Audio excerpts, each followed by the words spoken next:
Le curé de Cucugnan de Pagnol parle un peu comme le curé de Cucugnan d'Alphonse Daudet. Tous les deux parlent bien.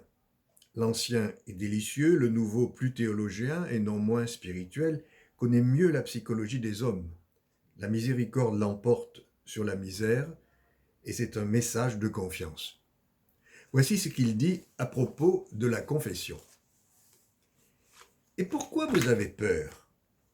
Pour les hommes, c'est par vanité. Ils ont peur d'avouer à un autre homme toutes les fautes qu'ils ont commises.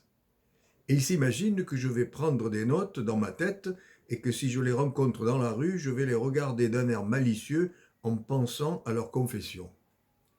Mais mes pauvres enfants, si un prêtre gardait dans sa mémoire tous les péchés qu'on lui confie, il lui pousserait une tête comme une coucourde, il semblerait un bilboquet et en plus il deviendrait fou. En réalité, ce n'est pas moi qui vous écoute. Moi, ça rentre par une oreille et ça sort par l'autre pour aller jusqu'au pied du bon Dieu. Alors, il juge votre repentir et m'inspire la pénitence que je dois vous infliger. Et puis, il y a encore quelqu'un d'autre qui entend votre confession. C'est vous-même. Et c'est là le plus important. Le mal qu'on fait, on le fait sans trop s'en apercevoir. On évite d'y penser en le faisant. Mais quand il faut ensuite le raconter à Dieu, on l'apprend soi-même comme une assez triste nouvelle. Et quand on est sur le point de recommencer, ça vous met un peu mal à l'aise, on n'y va pas d'aussi bon cœur. Et puis, même si vous n'êtes pas assez intelligent pour penser à la vie éternelle, pensez un peu à votre vie terrestre.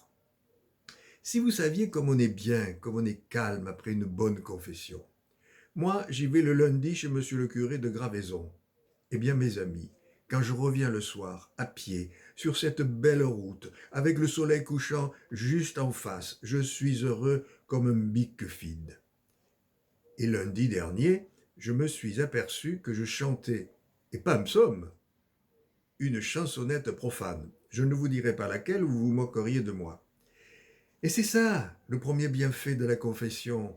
Elle est comme un nouveau baptême, un baptême de chaque semaine qui emporte tous nos péchés. Il y a quelques années, un berger est venu me chercher pour porter les saintes huiles dans une ferme des Alpilles. J'avais été ravi, mais un peu étonné, parce que le malade, je le connaissais de vue, mais il n'avait jamais mis les pieds dans notre église. Un homme triste, qui ne parlait guère, qui ne jouait même pas aux boules, et il avait les coins de la bouche qui tombaient. Il était sur le point de passer, mais il gardait encore toute sa tête. Il se confesse, bien en détail, c'était pas beau. Mais à mesure qu'il parlait, sa figure se détendait, et quand il a reçu la Sainte Communion dans ses yeux qui ne bougeaient plus, j'ai vu briller comme un sourire, le premier, peut-être depuis son berceau.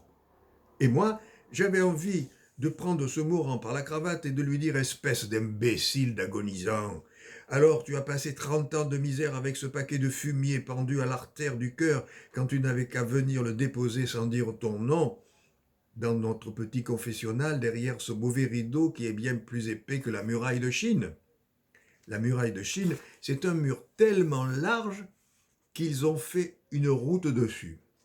Toute ta vie, tu as gardé cette mauvaise action, bien renfermée comme un paix sous un drap de lit qui nous empêche de bouger de peur de mourir asphyxié. Allez, vaille, tu t'es bien puni toi-même et le bon Dieu n'aurait pas été aussi cruel avec toi.